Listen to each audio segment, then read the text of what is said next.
This place is amazing.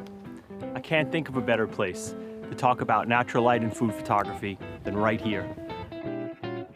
During this course, I'm going to show you how to use, manage, and manipulate natural light to make great food photography. So let's go inside and get started.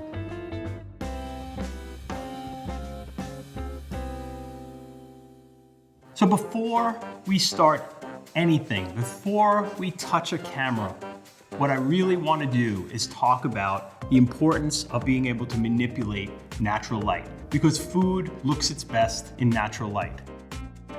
I have one simple object that is iconic to the island of Sicily, citrus fruit.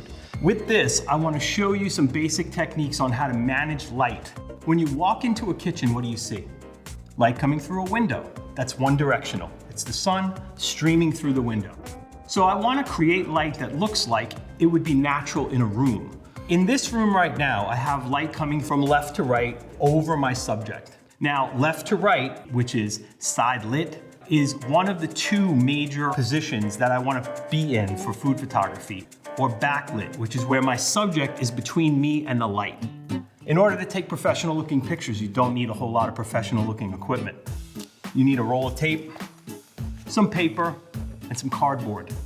And what these three things combined will give you are bounce cards. A white bounce card, a black one, and one that I made with the aluminum foil from the kitchen to make a mirror. So they get these 3 A-clamps, which you buy at the hardware store, and I attach them to each of these boards so they'll stand up by themselves.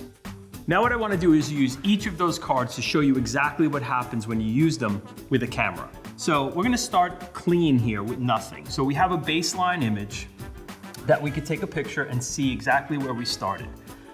That's where we're going to start, and we can compare all of the other images to that one. The first one I want to do is the dark card to try to deepen the shadow. So I'm going to move it in as tight as possible. So you can see how that shadow is a little bit more pronounced in the photo. So with the white card, it's not as important to me to really affect that shadow as deeply as I did with the dark card. So this is more like diffused light. So let's take a shot and take a look.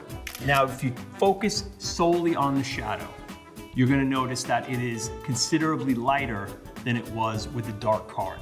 And that's the goal. The goal is a softer approach where you still have a shadow to look at. So you're still indicating that we have directional light sweeping over our subject.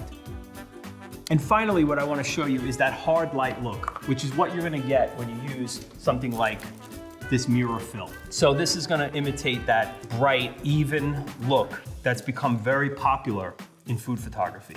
So let's take the shot and let's take a look. As you can see, the spectral highlights that we get on the light side of the frame are heightened. And now we have even highlights on the other side, and our shadow is softened even more.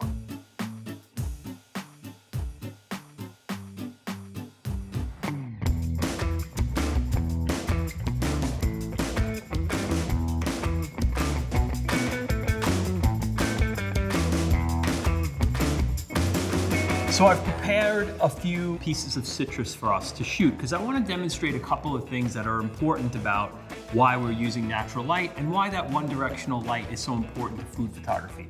So picking out one called the hero. This is language that we use not just in food photography, but in photography in general, is that the one that we want to photograph, the one that we're going to make the star, is called the hero. In this particular instance, we have all the juices and some of the pits that have come off while we were cutting this orange, and it adds that real natural feel to it. So another concept I've been experimenting with and I want to share with you is the idea of shimmer or spectral highlights that are achieved when you side light or backlight a subject. So with this orange that I've cut in half, it's got a lot of liquid. So I'm gonna drop down in here and immediately you can see all of that shine that's happening right on top. So we're backlit here with that drop shadow that's coming in because the light is behind the subject. And this is an opportunity to really capture something special. And the further I drop this angle, the more shimmer I'm gonna achieve. And maybe I come up a little higher and fill the frame in the middle. Look at how rich that is. I'm really excited because I feel like we have a really good starting point here. We are at a base level, but we're learning about daylight and manipulating daylight, and this is an essential part of understanding how to be a great food photographer.